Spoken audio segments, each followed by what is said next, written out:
Welcome to Unboxing the Treasure Coast. My name is Pauline Crain. I'm a real estate agent at Keller of the Treasure Coast, and today we're going to talk about a community in St. Lucie West.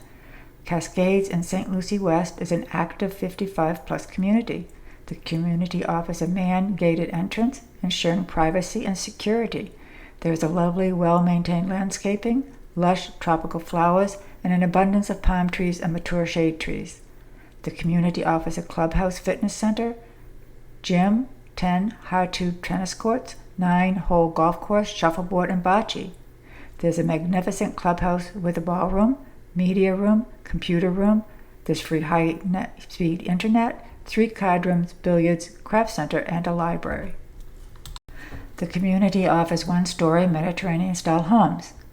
There are 4 floor plans to choose from. The sizes are 1,200 to over 3,000 square feet under air. There are 2 and 3 bedroom plans with 2 bathrooms and an attached 2-car garage. The community started to be built in 2000. There are 500 properties available in the community, and the prices for presently are $392,000 up to $600,000. 341 Northwest Springview Loop in Port St. Lucie is a resale available at this time. It has over 2,000 square feet under air. It is a 3-bedroom, 2-bath, 2-car garage home, and they're asking $469,000. Thank you for watching. My name is Pauline Crain. I'm a resident, homeowner, and realtor on the Treasure Coast. Please contact me for information on this property or any others in the area. Thanks for watching.